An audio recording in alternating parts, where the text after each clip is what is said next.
Apa kabar Anda? Mudah-mudahan kita semuanya sehat dan tentunya Bapak Ibu yang ada di tempat dari lantai 5 Gedung NT Tower Jakarta. Mudah-mudahan semuanya sehat, tetap semangat di jam-jam rawan. Meskipun saya lihat ada yang pusing ya, sakit kepala tadi garuk-garuk, yang nggak tahu pusing atau gatel gitu ya.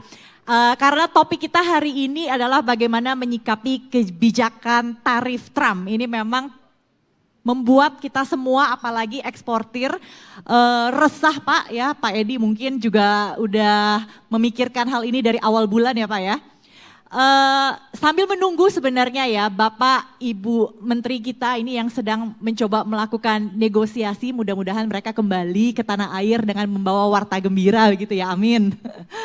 Oke, tapi sambil menunggu tentunya kita sebagai pelaku usaha harus ataupun industri kelapa sawit yang notabene adalah penghasil devisa kedua terbesar ya Pak Edi ya, harus punya strategi bagaimana mengantisipasi, bagaimana menyikapi ya kebijakan tarif yang baru. Karena ini dampaknya besar sekali ya, tidak hanya saja pekerja sawit tapi petani plasma kita dan secara keseluruhan pasar sawit nasional. Nah bagaimana, apa strateginya supaya industri sawit ini bisa survive dan juga sustain. Nah, sudah ada Pak Ardi, ini Direktur Tanaman Kelapa Sawit dan Aneka Palma dari Kementerian Pertanian, dan sebelah saya ini ada Bapak Edi Martono, Pak Kapuspen, Ketua Umum daripada Gabungan Pengusaha Kelapa Sawit Indonesia, dan tentunya ekonomis kita Pak Muhammad Faisal. Oke, langsung saja ya, karena waktunya juga time is ticking gitu, Pak Edi sebagai Ketua GAPKI Pak. Kalau tadi di sesi pertama saya melihat narsumnya eksportir, kemudian ada Bu Syofi itu perkasa banget ya. Ya udah kalau Amerika kasih tarif ya kita cari pasar lain. Nah bagaimana secara spesifik industri sawit ini? Bisakah demikian? Apa dampaknya dari kebijakan tarif Trump yang baru terhadap industri sawit nasional? Seberapa besar sih Pak pangsa pasar ekspor ke AS untuk sawit kita? Baik. Pangsa pasar sawit kita di Amerika itu 89%. Besar jadi dong? Besar sekali. Oke. Jadi, tapi jangan salah ya, bahwa Amerika itu urutan keempat. Nomor 1 ekspor kita terbesar adalah China, kedua India, kemudian ketiga Uni Eropa, Pakistan, baru Amerika. Jadi kalau kita lihat data di sini, Amerika itu sebenarnya dari sebelum 2020, kemudian 2020 sampai di 2024 tuh ekspor kita naik terus. Terakhir di 2023 itu mencapai 2,5 juta ton, kemudian turun sedikit di 2024 2,2 juta ton. Dan kita punya pangsa pasar minyak sawit kita 89%, sisanya diisi oleh Malaysia dan negara-negara Amerika Latin. Jadi cukup besar. Dan ini saya yakin kalau kita garap lagi dengan lebih serius bisa tembus ke angka 3 juta ton gitu. Oke, Pak Ardi, industri kelapa sawit ini padat modal dan juga padat karya ya, untuk itu sangat penting. Untuk itu kira-kira kalau misalnya tarif ini sudah berjalan 32%, kira-kira dampaknya terhadap industri sawit kita ini akan menjadi beban yang berat atau sebenarnya tidak usah terlalu dipusingkan? Baik, izin Mbak, kami dari Kementerian Pertanian, khususnya kami dari Direktorat Tanaman Kelapa Sawit dan Aneka Palma Pak. Untuk itu kami bicara dari sisi hulu dulu Bu. Pengaruhnya terhadap sisi hulu karena ini padat karya dan padat modal, tentunya ini perlu ada efisiensi dari industri tersebut. Oleh karena itu dari sisi hulu Mbak, ini kan nanti pasti akan ada pengurangan pupuk, pengurangan biaya-biaya yang tentu akan berpengaruh pada produksi dan produktivitas.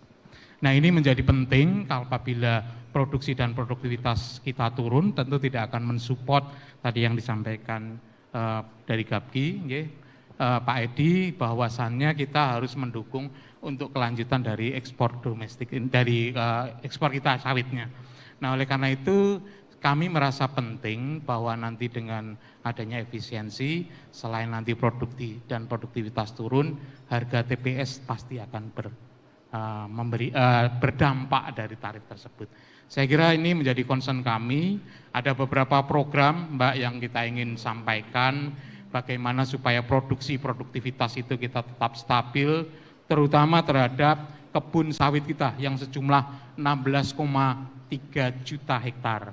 Ini luar biasa, oleh karena itu perlu kita melakukan replanting, peremajaan, kemudian intensifikasi, dan semua ini dapat didanai dari Badan Pengelola Dana Perkebunan. Saya kira dengan memanfaatkan itu, kita masih bisa bertahan untuk bisa tadi menjaga produksi dan produktivitas, bila mana nanti tarif ini berpengaruh terhadap sisi hulu maupun sisi hilir. Saya kira itu, Mbak.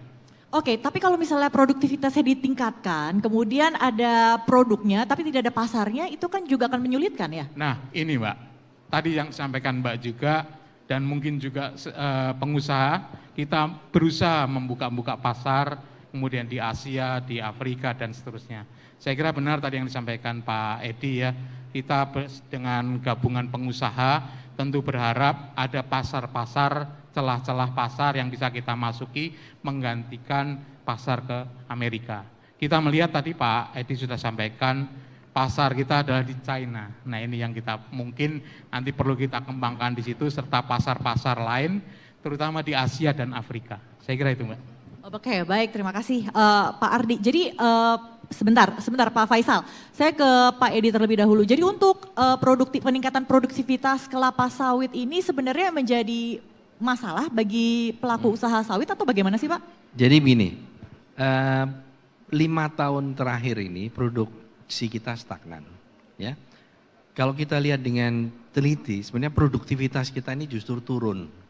Ya, produksinya stagnan, produksinya turun, produktivitas turun, sementara konsumsi kita terus naik.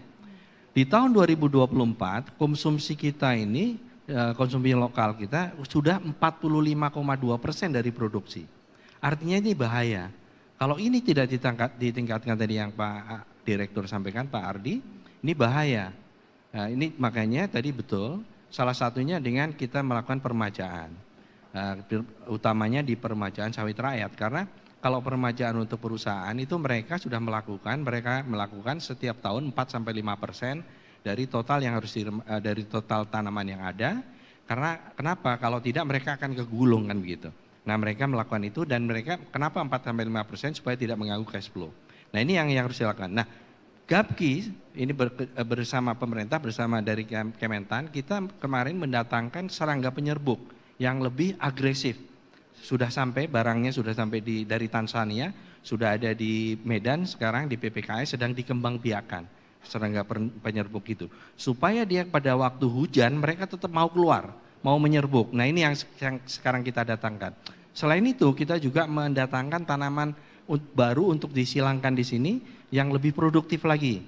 Kemudian yang ketiga adalah kita menggunakan pupuk ini untuk mengurangi pupuk organik, untuk mengurangi pupuk kimia. Ya, itu supaya ini juga satu tadi yang tadi sampaikan oleh Pak Direktur supaya kita untuk biayanya supaya jangan sampai nanti tidak kompetitif ya ini diturunkan salah satunya itu dengan menggunakan tadi dengan serangga kemudian tanaman baru kan gitu seperti itu juga penggunaan pupuk yang tidak mengurangi penggunaan pupuk kimia sana sih. Oke, Pak Faisal, bagaimana Anda melihat ini potret industri kelapa sawit di Indonesia setelah diberlakukannya kebijakan tarif oleh Presiden Amerika Serikat? Baik, pertama tadi kita singgung dulu permasalahan peran industri sawit dari hulu sampai ke hilir ke ekonomi kita. Kaitannya tadi juga dengan tadi yang disebut sebagai padat karya dan juga padat modal. Sekaligus saya juga ini mohon maaf tadi saya agak sedikit terlambat karena sebelum ini saya seminar untuk mereview ekonomi 3 bulan pertama tahun ini Pak.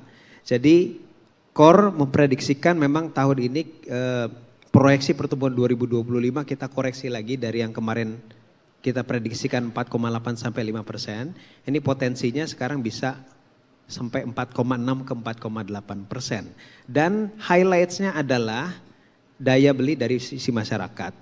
Nah ini hal yang perlu menjadi prioritas utama dari sisi kebijakan di 2025. Yang salah satunya adalah income sebetulnya. Satu dari sisi biaya hidup, yang kedua income. Artinya kalau kita berbicara income, kita bicara lapangan pekerjaan. Dan yang paling banyak kalau kita lihat secara sektor adalah pertanian, terutama pertanian perkebunan, yang perkebunan paling besar adalah sawit. Nah, untuk kaitannya dengan kondisi global, ya kita memang kalau hubungan kita, gini, sawit itu ekspornya terdiversifikasi sebetulnya ya. Kalau hubungan langsung kita dengan Amerika, ekspor kita ke Amerika tuh 7% terhadap total ini ekspor kita ya sawitnya. Jadi kita banyak juga mengekspor ke yang lain-lain. Tapi dari sudut pandang pasar di Amerika itu 85% sawit yang dia impor dari Indonesia. Keduanya Malaysia. Malaysia itu nomor 2-nya jauh banget, 9,4% ya. Nah, perbedaan tarif ya, kalau tadi kan mungkin Bapak sudah sampaikan juga. Kalau ini kan kita masih punya waktu beberapa puluh hari ini untuk negosiasi. Tapi kalau seperti yang direncanakan tarifnya kita sampai kisaran 34 sampai 37%, Malaysia cuma 24%. Jadi ada selisih tarif yang cukup lebar ya, sekitar 10% untuk kemudian sebagian pangsa pasar kita itu diambil pesaing nomor 2 gitu ya. Nah itu nomor 1. Yang kedua juga kalau tarifnya sampai sedemikian besar, maka jangan lupa kebijakan American First, jadi dia ingin cari substitusinya. Amerika punya substitusi sawit itu diantaranya adalah soybean oil, yaitu yang mereka produksi. Apalagi soybean oil ini dia bukan hanya untuk konsumsi dalam negeri tapi juga ekspor. Tapi ekspor terbesar ke Cina. Cina kasih tarif 125%. Jadi dia terpaksa juga harus berusaha mencari pasar domestiknya untuk menyerap itu. Jadi itu satu. Jadi itu dampaknya ya. Jadi walaupun tadi 85% tetap dari Amerika itu serap dari kita. Lalu dampak tidak langsung. Dampak tidak langsung daripada pengenaan tarif secara umum yang mengena pada semua produk ekspor kita termasuk sawit adalah satu, pertumbuhan atau ada perlambatan dari sisi permintaan, volume. Nah itu sudah terbukti di Trump jilid pertama, kita bandingkan dengan masa Biden, pertumbuhan volume perdagangan dan juga pertumbuhan global jelas jauh beda antara, ada di sini maaf ya. Jadi antara masa Trump yang warna merah jilid pertama dan Biden jilid kedua. Padahal di zaman Biden ada COVID ya 2020. Mestinya itu kan ada tekanan besar. Tapi tetap saja lebih rendah di zaman Trump. Itu baru jilid pertama.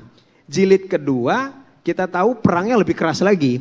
Karena retaliasi Cina itu sudah siap perang dia jilid kedua ini. Jadi artinya potensi terhadap tekanan terhadap permintaan global itu besar secara tidak langsung. Selain permintaan dari sisi volume yang turun, juga harga. Karena tarif akan menekan permintaan, maka harga juga terkoreksi, harga komoditas. Itu kita bisa melihat dari harga minyak ya. Ya ini kan banyak hubungannya juga nanti dengan komoditas yang termasuk sawit. Minyak itu turun sekarang di kisaran 60-an, 6 sampai 63 dolar per barrel ya. Nah jadi ada tekanan dari sisi volume dan juga harga. Nah ini yang perlu diperhatikan sehingga memang intinya adalah kebijakan untuk mengatasi permasalahan ini karena tadi kita memandang industri sawit ini adalah yang termasuk yang penciptaan lapangan pekerjaan paling besar. Kita ada masalah sekarang dari sisi daya beli kelas menengah diantaranya. Nah maka ini yang perlu menjadi perhatian baik itu tadi catatan-catatan yang kaitannya dengan hambatan ekspor termasuk juga mempercepat dari yang disampaikan Bapak tadi ke negara-negara non tradisional yang lain yang sebetulnya dia punya potensi ya. Nah tapi ini memang walaupun butuh proses tapi tetap harus juga didorong. Jadi yang pasar Amerikanya kita coba pertahankan dengan negosiasi ya. Yang pasar barunya kita dorong lebih cepat karena dari beberapa yang kita sudah pernah lakukan kajiannya, Afrika itu banyak beberapa negara-negara baru kelas middle income-nya itu membesar ya. Jadi dan pertumbuhan negara-negara tradisional kita di 2025 proyeksi IMF memang rata-rata turun semua. China, Amerika, Jepang, ASEAN ya. Tapi yang non tradisional itu relatif lebih resilient. Walaupun tidak ada penaikan yang tajam, tapi paling tidak itu menunjukkan bahwa kalau kita melihat di luar pasar tradisional itu prospek pertumbuhannya lebih baik dalam kondisi seperti sekarang. Baik, begitu dari saya. Oke, nah Pak Edi, apakah itu artinya komoditas sawit kita punya peluang di Cina Pak untuk menggantikan Amerika Serikat? Sebenarnya begini, kalau saya lihat datanya itu Cina itu bukan mengimpor soybean oil, tapi mengimpor soybeannya. Mereka tuh mengimpor kalau tidak salah angkanya 100 juta ton per tahun. Nah, ini untuk pakan ternak babi. Mereka tuh memotong babi itu setahun, saya dapat informasi dari mereka waktu saya kunjungan ke China, 600 juta ekor per tahun. Nah, sehingga mereka import itu memang dari Amerika besar. Cina adalah importir soybean terbesar di dunia. Nah, itu mereka crushing, nah itunya ampasnya atau milnya itu untuk pakan, kemudian dapat minyak begitu. Jadi seperti itu. Nah, bagaimana dengan ekspor kita ke China? Sebenarnya tidak berpengaruh dengan masalah ini ya. Artinya bahwa memang saat ini kita memang importir terbesar kita adalah China. Nah, memang kemarin agak turun karena masalah kondisi ekonomi, kemudian ekonomi global. Kemudian yang kedua adalah yang paling kemarin agak yang mengena ke industri sawit kita adalah harga minyak sawit di dunia itu lebih mahal dari minyak nabati lain. Lebih mahal dari soybean, lebih mahal dari sunflower. Nah, tetapi di April kemarin itu harga minyak sawit sudah lebih rendah daripada soybean dan sunflower. Nah, seperti itu. Nah, akibatnya seperti China itu mensubstitusi, jadi mengambil soybean dengan sunflower begitu. Jadi seperti itu. Oke, harganya naik karena scarcity, kekurangan atau bagaimana Pak? Jadi begini, karena kita kan adalah produsen minyak sawit terbesar di dunia, kedua adalah Malaysia. Sama-sama produksinya stagnan, Malaysia juga sama, mereka juga replanting juga terlambat, ya kita juga sama. Nah itu, sementara permintaan juga terjadi kenaikan, nah seperti itulah yang terjadi akibatnya. Yang kita khawatir sebenarnya kemarin adalah minyak sawit menjadi minyak premium. Nah itu, kalau itu memang kita akan kesulitan juga sebenarnya. Mereka ada karena sawit kan bukan satu-satunya minyak nabati di dunia. Walaupun kita juga memang selain produsen terbesar, kita adalah konsumen minyak sawit terbesar di dunia juga. Tetapi kan tidak bisa karena sekarang produksi kita kan rata-rata di 50 juta ton. Yang kita ekspor itu sekitar 30-an juta, kan begitu. Kemudian sisanya kita untuk dalam negeri. Artinya kalau itu semua kita makan di dalam negeri, ya malah kita stoknya berlebih. Yang bahaya adalah kalau kita semua di dalam negeri dan kita berlebih, kita tidak bisa lagi menampung buah petani, tidak bisa terproses nanti kan begitu. Sehingga apapun ekspor itu penting karena memang kita berlebih kan begitu. Tapi setelah DMO itu terpenuhi ya Pak ya? Betul, seperti itu. Hanya saja ini dengan adanya mandatory biodiesel yang terus ditingkatkan, kemudian konsumsi kita setiap tahun meningkat. Nah ini yang tetap harus tadi sampaikan oleh Pak Direktur, produktivitas harus diperhatikan dengan replanting, dengan intensifikasi seperti itu. Artinya tidak akan tersisa dong Pak, karena kan untuk kebutuhan domestik selalu ada, karena harus memenuhi domestic market obligation itu Pak. Betul, jadi kita sebenarnya tidak pernah kurang, termasuk yang waktu terjadi di 2022, itu ada barang itu ada di sini, ada di nggak diekspor itu ada memang. Nah yang terjadi dulu, yang karena memang waktu itu mungkin agak sedikit kebijakan tuh hitungan minggu berubah. Nah akibatnya itu minyak goreng itu pindah dari supermarket pindah ke tempat ibu-ibu di rumah tuh di dapur. Mungkin termasuk kan yang nyimpen minyak goreng kan. Nah begitu jadi timbun ya Pak ya. Nah itu jadi ditimbun di rumah tangga. Jadi akhirnya pindah karena salah dijualnya pun di supermarket. Nggak sampai 1 jam selesai itu minyak goreng habis kan begitu. Oke, baik.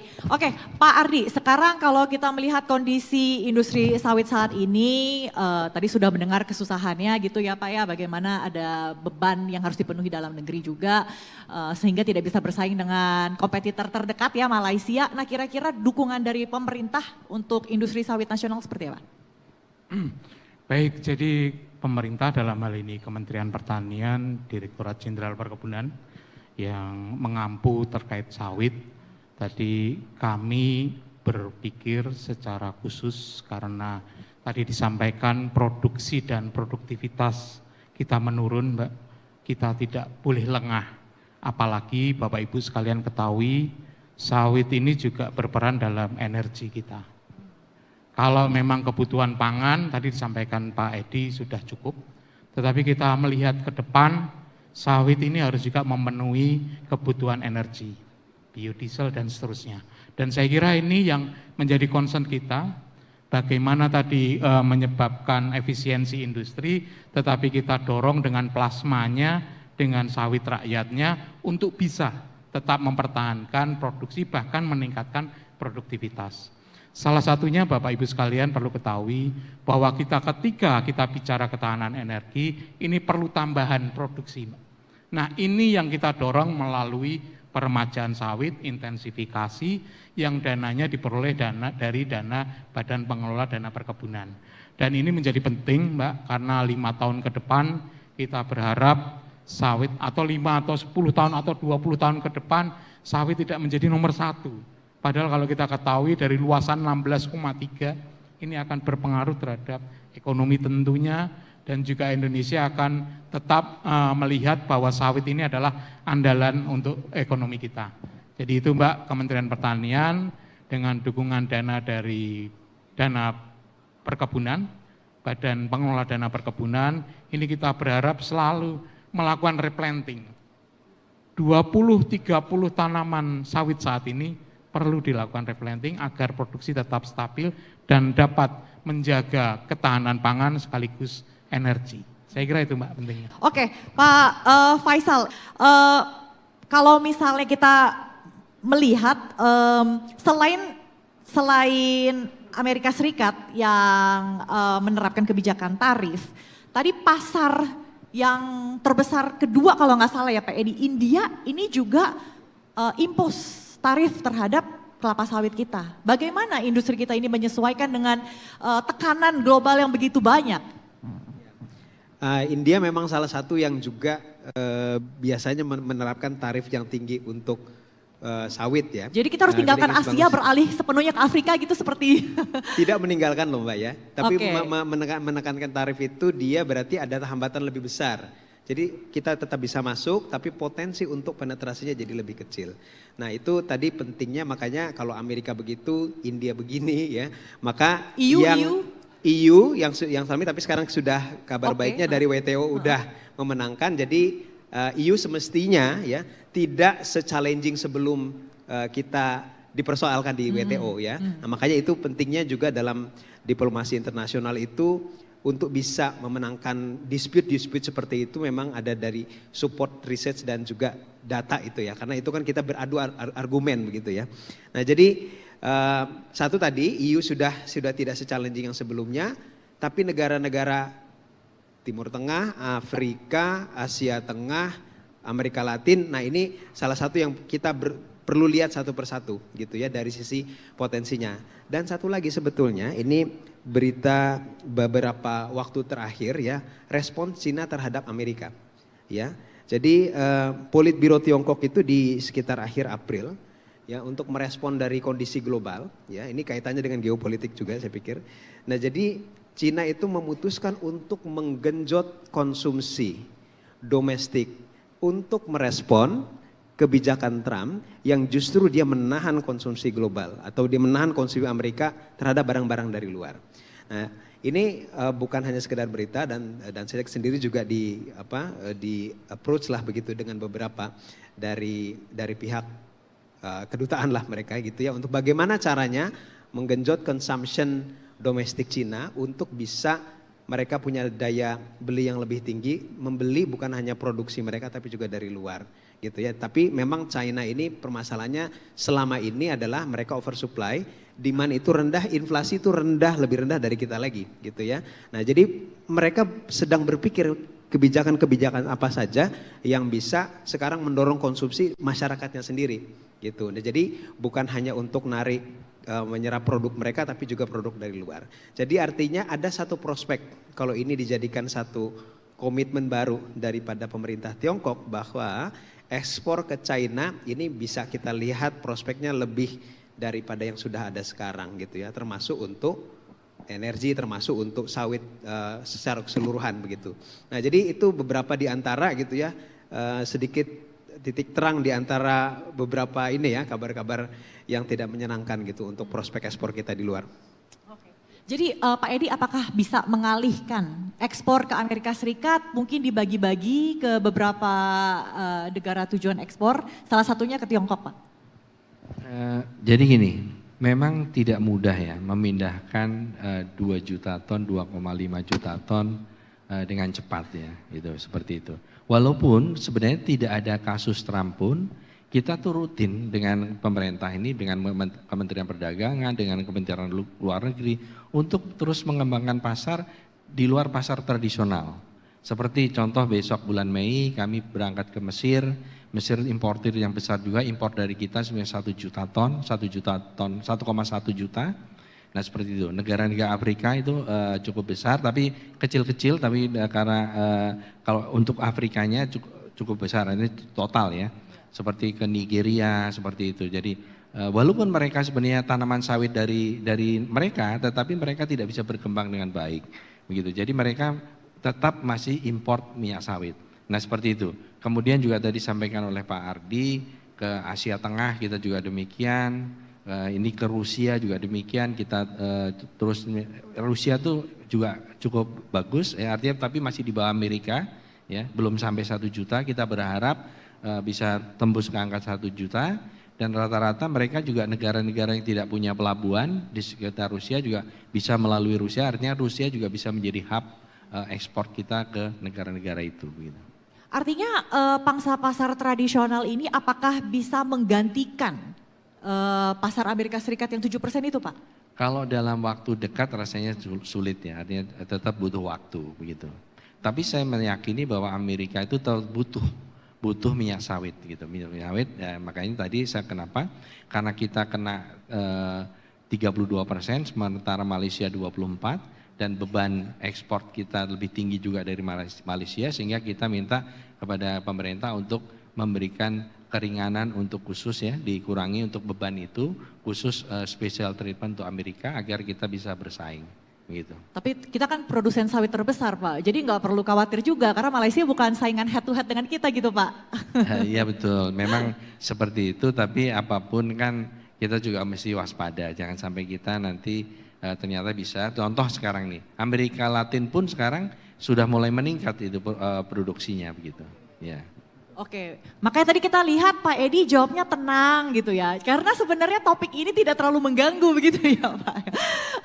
Enggak ya, tapi seperti kata Pak Edi, kita harus selalu waspada, kita tidak boleh lengah, kita tidak boleh jemawa ya, meskipun kita pede karena ini komoditas andalan kita. Oke Pak Ardi, terakhir, apa sih yang bisa kita lakukan untuk bermitra, baik itu dengan mitra internasional gitu, supaya industri sawit kita ini lebih kuat? Baik Mbak, sebagaimana kita ketahui juga sekarang WTO kita sudah, pasar Eropa kita sudah bisa ini kan, dan saya kira kalau menurut kami sebetulnya kita harus lebih waspada, tadi Pak Edi sampaikan, terutama bagaimana 10 tahun ke depan sawit kita ini. Jangan sampai kita lengah dengan kita berpikir soal pasar, tetapi produksi kita hulunya ya? Hulunya tidak. Kalau memang ini harus kita kuatkan dari sekarang, momentum saat inilah kita yang harus kita lakukan itu Mbak, penguatan di hulu juga.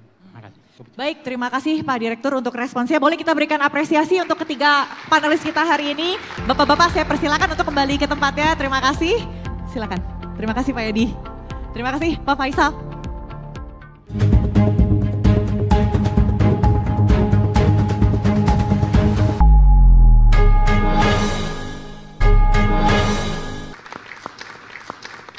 Oke, Bapak Ibu terima kasih sekali lagi sudah hadir di Ballroom Nusantara. Hari ini kita akan masuk ke sesi yang ketiga. Nah, saya ingin perkenalkan lagi ya, boleh ya Bapak Ibu ya. Ada Pak Cecep Muhammad Wahyudin, Wakil Ketua Umum Bidang Peternakan Kadin. Pak Cecep terima kasih sudah hadir hari ini. Kemudian ada Pak Teguh Budiana, Direktur Eksekutif Asosiasi Pengusaha dan Pengolahan Daging Indonesia. Terima kasih Pak Teguh. Kemudian ada Bu Shanti Syamdasani, Ekonom Strategik ASEAN International Advocacy and Consultancy. Terima kasih Bu Ibu Shanti sudah hadir hari ini. Dan Bapak Ibu hadirin sekalian, kebijakan tarif baru dari Trump tentu membawa dampak serius pada perkembangan berbagai sektor industri, pasar, dan juga perekonomian Indonesia. Nah, sektor peternakan jadi salah satu yang berpotensi terkena dampak cukup signifikan. Ini boleh dikoreksi kalau memang ini ada yang keliru ya. Oke, peternakan Indonesia adalah industri padat karya, tentu masih memiliki ketergantungan pada pakan impor dan pasar ekspor yang terbatas. Saya akan langsung aja ke Pak Cecep. Pak Cecep, mari kita sederhanakan ini. Sudah banyak yang bahas soal dampak kebijakan Trump terhadap Indonesia di berbagai sektor, banyak yang bahas soal finansial, sektor-sektor lain, tapi sebetulnya masih sedikit nih yang membahas soal dampaknya terhadap industri peternakan. Sebetulnya kalau bisa memberikan landscape atau mungkin secara umum, seberapa besar ini berdampak pada industri ini? Baik, terima kasih. Jadi kaitan dengan industri peternakan, sebenarnya kalau saya bisa katakan yang rugi itu Amerika. Karena banyak produk-produk Amerika yang justru membanjiri Indonesia. Terutama untuk obat-obatan, vaksin, asal Amerika banyak digunakan di Indonesia. Jadi kalau misalkan sampai perang tarif, yang rugi itu adalah Amerika sendiri. Termasuk produk-produk hasil ternak juga banyak dari Amerika, seperti daging dan lain-lain. Nah, kemudian bahan baku untuk pakan juga salah satunya dari Amerika, seperti tadi soybean meal, kemudian kalau jagung sih kita udah sendiri ya, udah swasembada, jadi artinya kita sudah tidak tergantung lagi. Nah, sementara produk-produk hasil ternak untuk ekspor itu bisa dibilang belum ada ya gitu, apalagi ke Amerika gitu. Kalaupun ada ya sebatas di Asia saja gitu. Nah, ini mungkin di industri peternakan tidak terlalu terpengaruh, bahkan sebenarnya kalau kita melihat secara global dengan adanya perang tarif antar negara di luar sana, sedikit banyak harusnya menguntungkan Indonesia karena nanti stok global meningkat yang kaitan dengan bahan baku ternak, kita bisa impor yang murah yang hari ini di Indonesia belum belum swasembada gitu ya. Tetapi sampai hari ini di industri peternakan belum terpengaruh banyak. Itu aja sampai hari ini. Nggak tahu nanti setelah 90 hari ditentukan, kita lihatlah gitu. Oke, kita mungkin balik sedikit ya sebelum ada isu soal perang tarif ini atau tarif baru dari Amerika Serikat. Sebetulnya landscape dari industri peternakan sebetulnya seperti apa? Ya, nah peternakan di Indonesia ini kan kalau kita di Kadin Indonesia itu dibagi menjadi 4 kategori. Ada unggas gitu ya, ayam, bebek dan lain-lain. Kemudian ada ruminansia. Ruminansia itu kita bagi 2, yaitu susu dan daging. Kemudian yang ketiga adalah non ruminansia.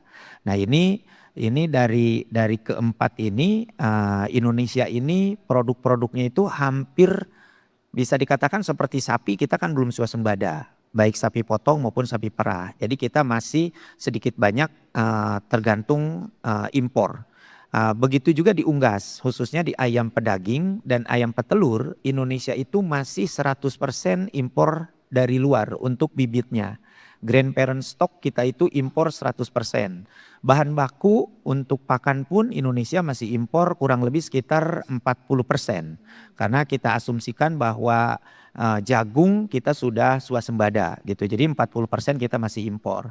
Nah itu mungkin landscape daripada produksinya. Sementara dari sisi marketnya atau hasil produksinya, konsumsi Indonesia itu masih di bawah negara-negara lain, bahkan negara tetangga seperti telur, ayam, daging itu kita masih di bawah. Jadi peluang untuk pengembangan industri peternakan di Indonesia itu masih sangat tinggi. Oke, saya ingin ke Pak Teguh. Pak Teguh, kalau dari asosiasi memotret sebetulnya industri peternakan kita sebelum adanya isu tarif ini dari Amerika Serikat, kemudian setelah adanya isu ini, seberapa besar sebetulnya dinamika yang terjadi?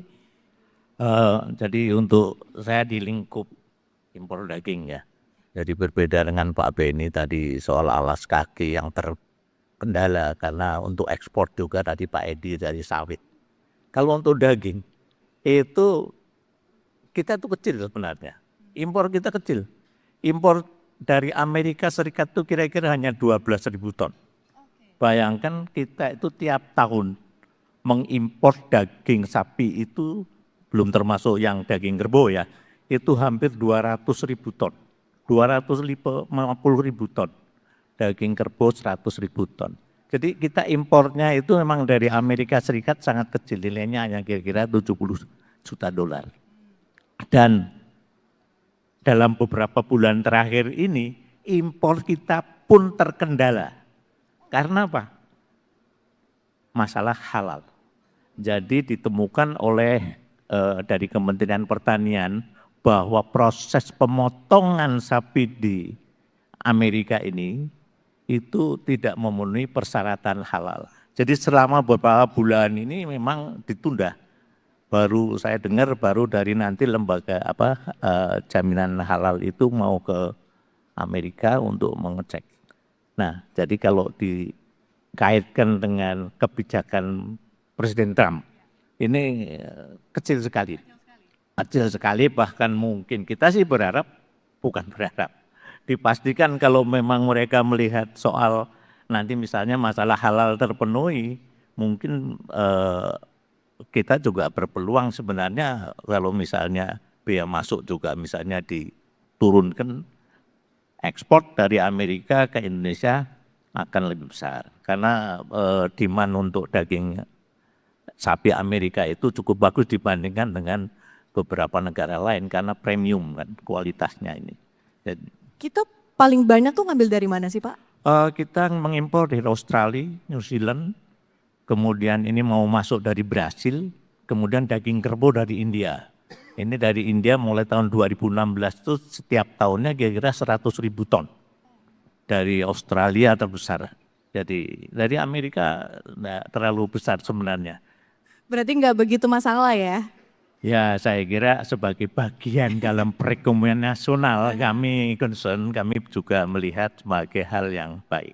Tapi bahwa paling tidak di sisi lain kita melihat apapun yang dilakukan oleh Presiden Trump ini menyadarkan kita bahwa sebenarnya di dalam negeri ini perlu juga ada suatu pembenahan yang sangat luar biasa banyak. Ya ini Contohnya mungkin apa tuh, agak keluar sedikit.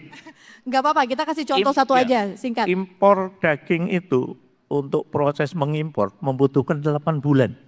Rekomendasi kabupaten, rekomendasi pertanian provinsi, rekomendasi pusat, belum lagi lembaga lain. Jadi memang saya kira kita melihat segi positifnya ya.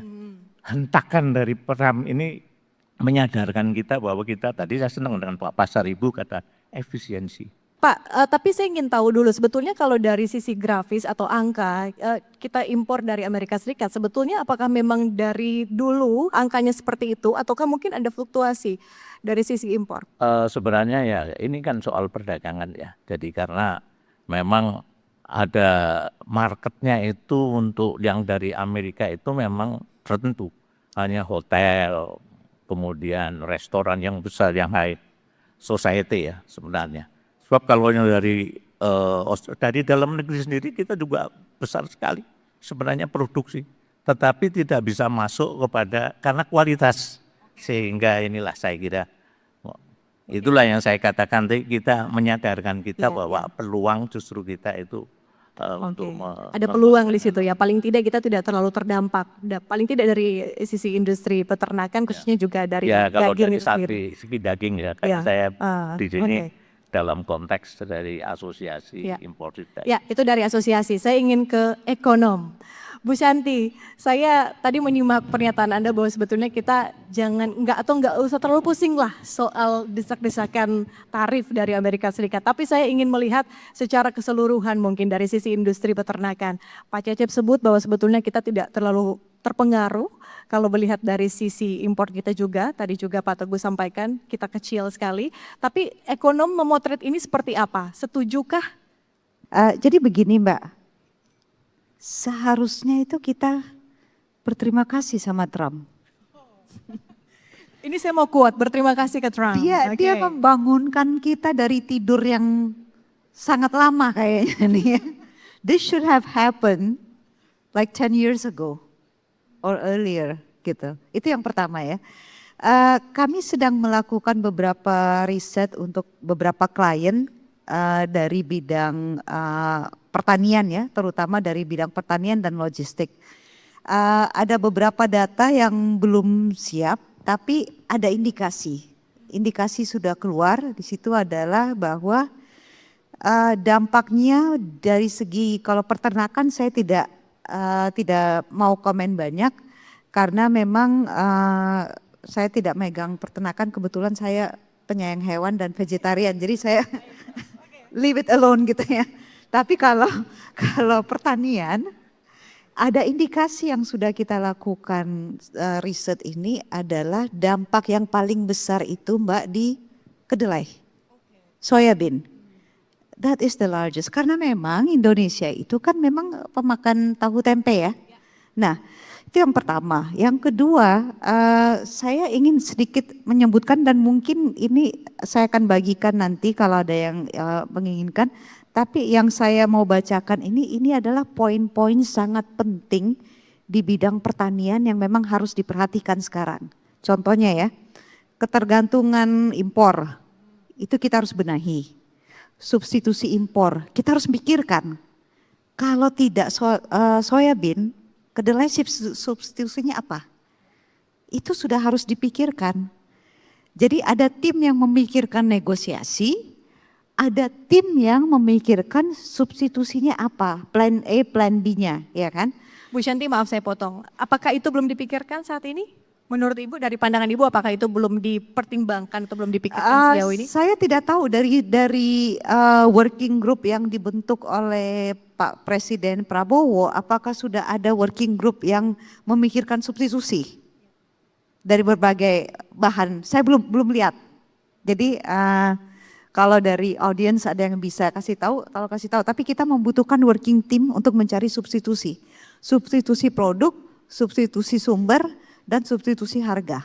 3 ini yang kita harus carikan. Karena kalau ternyata negosiasi ini gagal, plan A kan negosiasi ya, itu plan A kita ya. Plan B kita apa? Plan B kita adalah substitusi. Kalau plan A gagal, ya kita ke plan B gitu kan ya.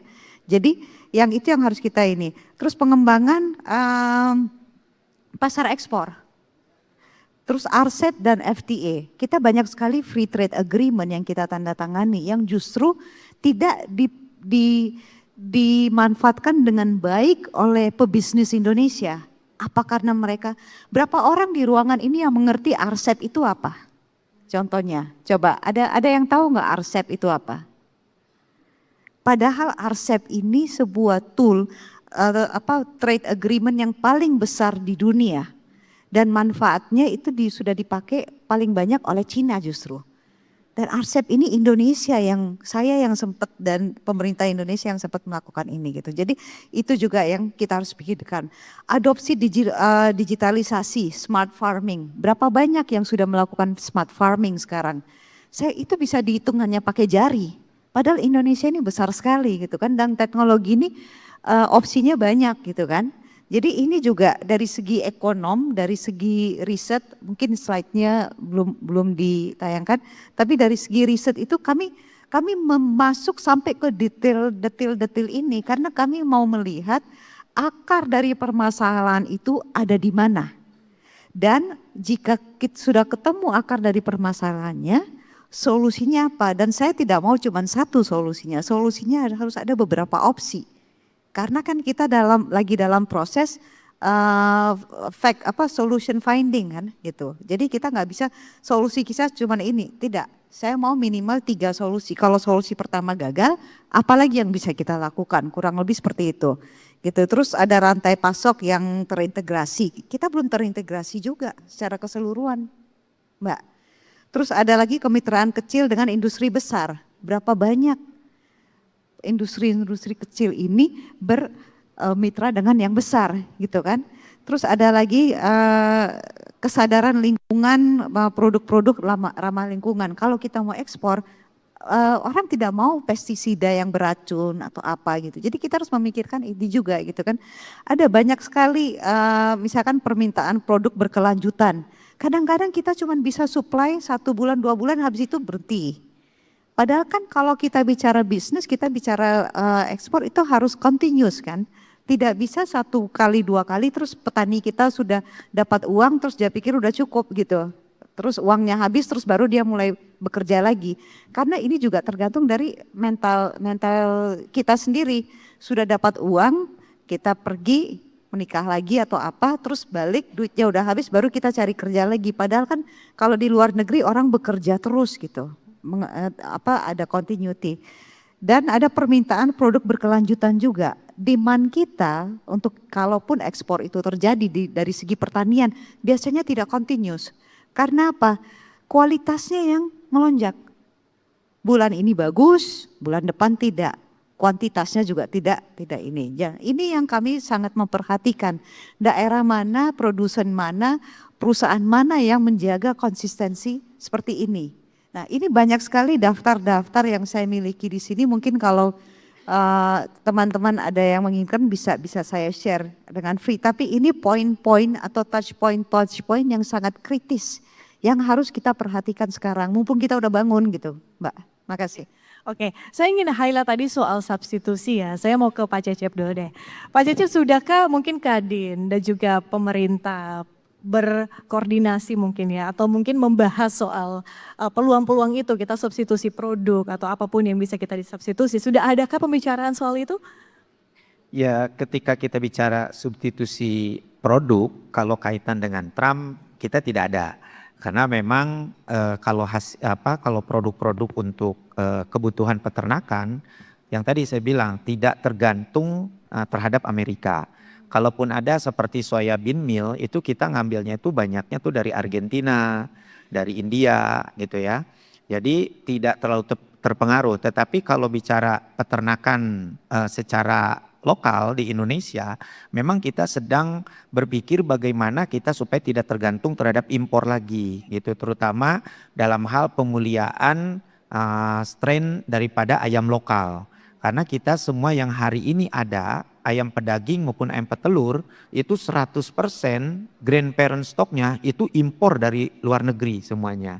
Justru yang khawatir itu kalau misalkan ini meluas kemana-mana, impact terhadap itu menjadi masalah ke kita, importasi terganggu, maka produksi di Indonesia terganggu. Tetapi kita bisa dikatakan tidak ada impor GP dari Amerika. Tetapi untuk vaksin, obat itu banyak, ada beberapa produk yang dari Amerika masuk ke Indonesia.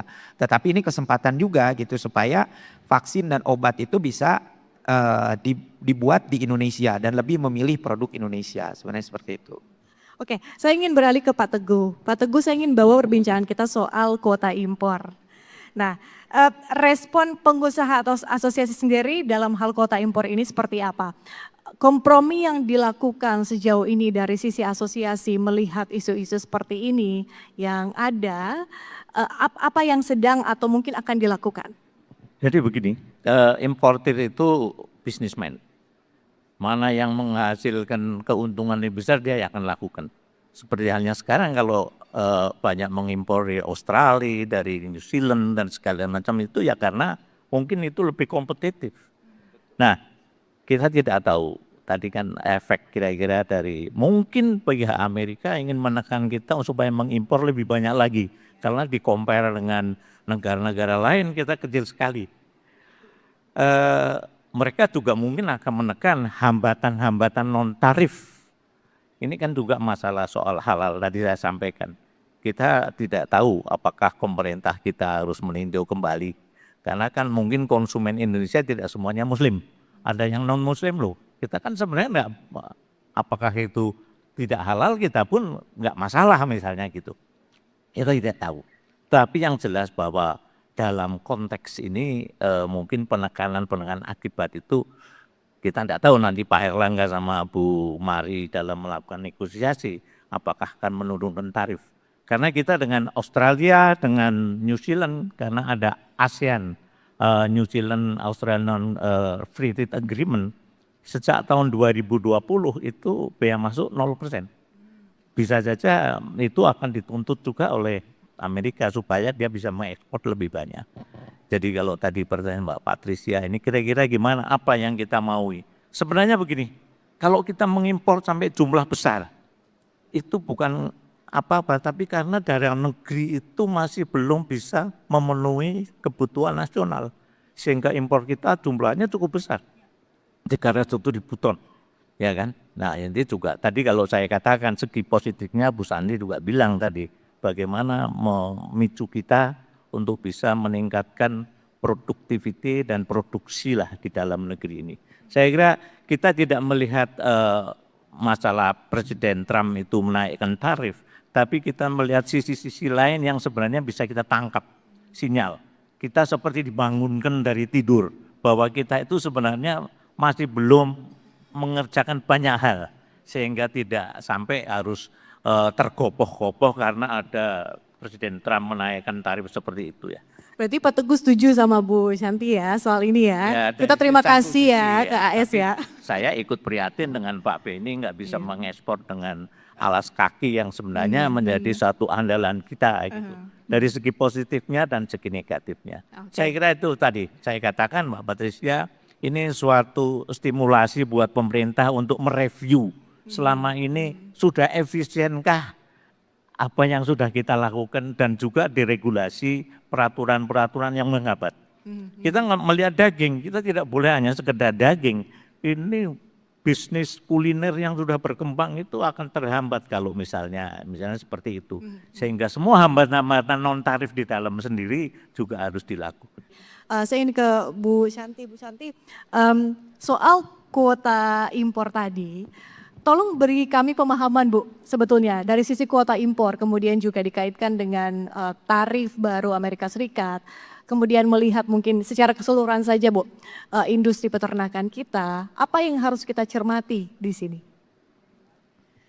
Kalau saya lihat kuota impor memang kan ini sudah berjalan lama sekali ya. Itu niatnya memang nasionalisme supaya memang barang impor tidak masuk ke pasar. Itu basically kalau saya melihat itu tujuannya ya. Tapi apa yang kita harus lakukan sekarang justru saya tidak tahu apakah dengan membuka impor itu akan membantu. Tadi Bapak bilang akan ada bahan baku lebih murah dan lain-lain. Tapi dengan waktu yang bersamaan kita punya GDP growth juga berkurang. Jadi di sini harga kita pikir harga kita lebih murah pasti orang lebih banyak beli, tapi di sini daya beli juga ikut berturun. Jadi kalau cuman ini yang turun, ini masih stagnan, masih oke, ya kan? Riset kami mengatakan bahwa kami punya GDP growth itu 3,7%. IMF mengatakan Indonesia growth itu kan 5,1 ya kalau nggak salah ya. Terus direvisi jadi 4,7. Kami melakukan riset dan kami melihat akhir tahun ini sampai tahun depan itu 3,7%. Wow, ini kecil sekali ya. Kecil sekali, tapi ini bukan hanya Indonesia. Ini ada, kita bisa bilang kalau ini ya natural remedial proses. Jadi memang dunia ini memang karena growth-nya 10 tahun 20 tahun terakhir itu sudah begitu tinggi growth-nya dan begitu cepat growth-nya, ini dibutuhkan sebuah remedy. Tapi karena tidak ada stimulan remedy yang dari luar, akhirnya ini secara natural memang harus begini. Semua negara akan turun. Jadi bukan hanya Indonesia saja, semua negara akan turun. GDP growth 3,7%, kalaupun raw material murah, barang-barang jadi murah, sekarang saja saya melihat orang-orang sudah tidak mau spending begitu banyak. Jadi berarti orang sudah masuk ke cautious mode, harus berhati-hati. Nah, apa yang harus dilakukan di Indonesia di sini adalah kalau bisa yang belum saya lihat belum maksimal juga di sini adalah diversifikasi pasar misalkan. Terus recycle product, ini kan recycle kita bisa melakukan sendiri sebenarnya gitu. Hasil pertanian kita bisa dipakai untuk peternakan, which is sering sekali malah dibuang. Tidak kita tidak membuat sebuah circular economy sendiri. Kalau kita bisa berhasil memakai kesempatan ini untuk membuat circular economy, nggak usah muluk-muluk circular economy di ASEAN atau apa, circular economy dalam domestik sendiri aja. Gitu. Apa yang diproduksi dari daerah mana kita bisa tukar ke sini, kita mutar sendiri aja. nggak apa-apa. Itu saja sudah akan bisa membantu kalau saya melihat. Dan ini belum ada yang mengambil inisiatif untuk ke sana. Jadi kalau saya melihat ke depannya kita mengurangi aja dulu keinginan untuk internasional atau apa, justru yang tadi saya katakan. Baju kita masih belepotan, ngomongan kita masih kacau-kacau begitu, kita masih dasteran tapi masih udah buka pintu mau terima tamu atau mau ketemu orang luar. Kita perbaiki dulu. Kita build our own domestic system dulu, recycle ekonomi, circular ekonomi itu kita jalankan dulu. Karena 3,7% ini saya ingatkan lagi, ini bukan hanya Indonesia, tapi seluruh dunia. Tapi ada satu negara dan ini kecurigaan saya ya. Ada 2 negara di dalam sebuah proses negosiasi ini yang akan keluar sebagai pemenang. Siapa tuh Bu? Yang sekarang udah jelas siapa, ya kan? Hah? Saya ingin Ibu mengatakan siapa. Sekarang India, udah jelas. Oke. Sebelum Trump mengumumkan, tim negosiasi India dari Januari udah di sana. Saya tahu karena keluarga saya masih banyak di India. Dan teman-teman saya di pihak negotiator itu banyak. Jadi saya udah tahu gerak mereka bolak-balik. Kebetulan kami juga punya kantor di Amerika. Jadi saya memantau itu terus. Jadi yang pertama India karena Trump akan memindahkan pabrik-pabriknya dari Cina ke Amerika, akan memindahkan pabriknya dari Cina ke India. Supaya Amerika bisa mendapatkan produk yang sama dengan mungkin harga yang lebih murah. Atau kalau tidak yang lebih sama. Ya kan?